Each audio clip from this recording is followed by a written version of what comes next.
and the latest change, particularly the importance of water quality testing.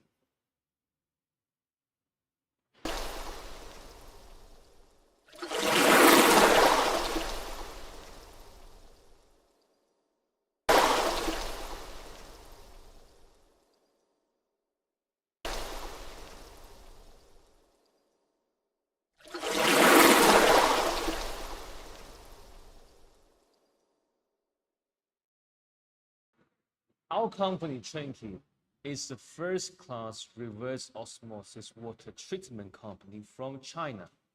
We focus on reverse osmosis water treatment and are committed to providing high-quality water treatment solutions. With 10 years of water treatment experience, let us introduce you to the pre-testing of water treatment equipment solutions, water quality testing. So why we should do the water test qualities? Because water quality testing can identify pollutions and harmful substances in water, ensuring the safety of drinking and using water. Water quality issues may stem from natural environments, industries, and agricultural discharge, and aging pipelines. So the main source of the water impurities from the nature factors is the minerals, organic matters, industrial pollutions, chemical pollutants, agricultural pollutants, fertilizers, and pesticides. And household pollutants, we would use the domestic sewage. And from the aging infrastructures, the old pipeline.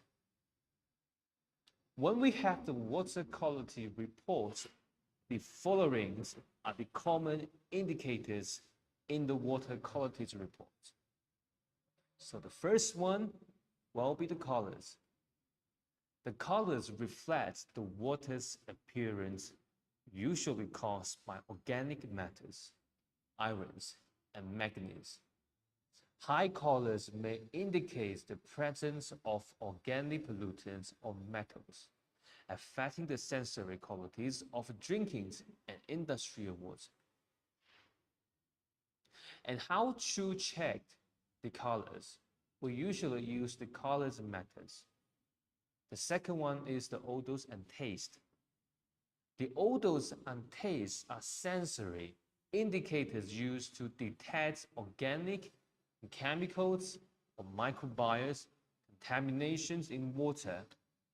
Any abnormal odor and taste may indicate pollutions, significantly impacting consumer acceptance and health. So usually we will use the sensory evaluations or GCMS to check it. The next one will be the carriers. Turbidity measures the amount of suspended particles in water. High turbidity usually indicates the presence of sediments, organic matters, or microorganisms. It affects the water appearance and can reduce the disinfections and effectiveness, increasing the risk of pathogens. So usually we will use the turbidity method to check the turbidities. The fourth one is the water temperatures. The water temperatures affect the rates of chemical reactions, biological activities, and dissolved gas contents. Too high or too low temperatures can affect the balance of quantities, ecosystems, and water qualities. For this one, we will use the theory methods or sensors. The next one, we will talk about the pH values. The pH values indicates the acidities or alkalities of water with a normal range of 6.5 to 8.5. Water that is too acid or alkalines can corrode pipes and equipment and adversely affect the human health. So for this one, we will use the pH method to check the pH values. The next one we'll talk about the total suspended solids. We call it TSS. The TSS measures the total amount of suspended solids in the water. The high TSS can affect water clarities, sedimentations, and aquatic life habitats, increasing the difficulty of filtrations and treatment. So we will use gravimetric methods or lasers scattering the methods. So next one, the inorganic salts is also very important values in the water quality reports. Inorganic salts in the water such as sodium, potassium, calcium, manganese, and magnesium have various biological and environmental impacts. For sodium, high sodium concentrations can cause hypertension, detrimental to certain pollutions. For potassium, essentials for plants and animal growth, are toxic and high concentration to some aquatic life. For calcium and magnesium is contribute to water hardness, affecting the scales formations and washing efficiencies. And manganese, excess manganese affects water taste and colors and can be harmful to health. So all of this will usually use atomic absorption spectroscopy to detect this state of value. But don't forget, in the water, it still have some heavy metals. Some heavy metals are highly toxic and cumulatively. Long-term ingestions can cause severe health issues such as neurological damage, kidney damage, and increased cancer risk. So we will use atomic absorption spectroscopy to check this one. So next one, the organic matters is also very important and obviously sees in the water. Organic matters such as chemical oxygen demand, COD, biochemical oxygen demand, BOD, and total organic carbon, TOCs. Also, the color dissolved organic matter, CDOM, dissolved organic carbon, DOCs, are important indicators of water qualities. COD measures the total amount of organic matters in the water. High COD indicates severe organic pollutants. But for the BODs reflect the amount of biodegradable organic matters affecting the oxygen levels in the water. From TOC indicates the total amount of organic carbons in the water and comprehensively reflecting the degrees of organic pollutions. But for the CDOM indicates the amount of colorless organic substance affecting the optical properties of water. For DOCs indicates the amount of dissolved organic carbons crucial for microbial activities and organic pollutant transformation. So for this one, we will use the potassium permanganate oxidations and potassium dischromate oxidation, total organic carbon analysis. The above are the common indicators of water qualities reports. Of course, if these indicators are not included, there will be the following risk. The first one, it will have pipe corrosions. We know in the water that some irons, it will definitely corrode the pipelines when it uses the stainless steel products.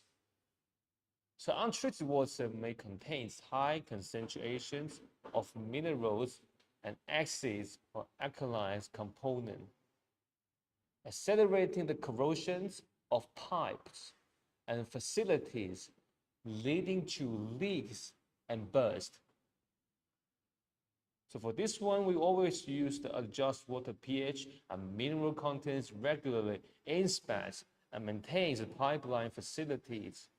Also, We could also use the fiberglass or UPVCs to anti-corrosion. The next one, the scaling issues are often to see in our daily life. The hardest components in water like calcium and magnesium from scales in pipes and equipment, reducing heat exchange efficiencies, increasing energy consumptions, and potentially causing equipment damage and production interruptions.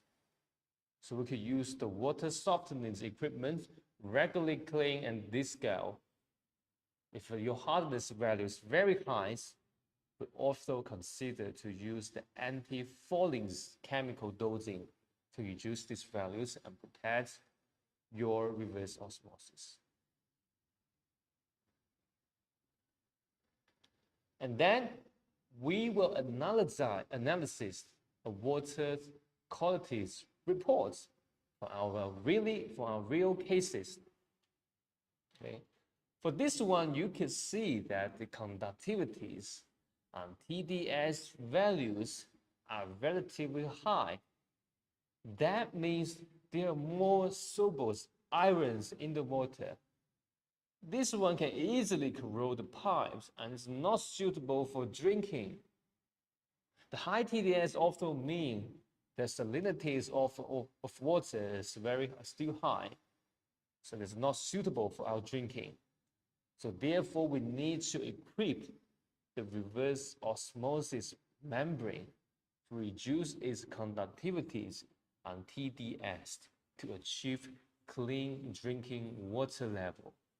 However, if the TDS, the water, is more than 1,000 ppm, but less than 10,000, it belongs to the category of the brackish water level, and that will be requires a special brackish water membrane. Next, we can see that the calcium and carbonate contents in the water is particularly high, which can easily cause the blockage of the reverse osmosis membrane and shortens its life and the amount of water productions. So we need to use scale inhibitors or antifoulings or softeners to reduce the water hardness to prevent the big solids to block the membrane surface. If the hardness is more than 500, we usually recommend to adding the scale inhibitors or antifoulings for better results. And then we can see the iron contents in the water is still high. Also, you can see it's about 0 point something. But this one will also pollute the reverse osmosis membrane and reduce the qualities and efficiencies of water productions. We need to add an iron removal filter to ensure that the iron contents of the raw water before entering the reverse osmosis membrane is less than 0.05. The water quality report shows that the salinicous content is also very high, which can cause serious effects in special use, such as boiler water. Too much silicates will also lead to a decrease in water production. So we need to add the alkaline solution, such as sodium hydroxides, to dissolve it during the pre-treatment stage. Finally, we can see that the sulfate contents in the water is relatively high, which can harm the health of animals in animal husbandry and agriculture, cause salinization of the lungs, and damage plant growth. But with the good news is that we can remove 97 to 99 of the sulfate content in water through reverse osmosis equipment, thereby providing clean and pure water. Well, today's explanation is coming to end. Thank you for joining us today to gain an in-depth understanding of the world of water quality testing. Don't forget to click the like button, share this video with your friends, and subscribe to get more exciting insights into the futures of water treatment.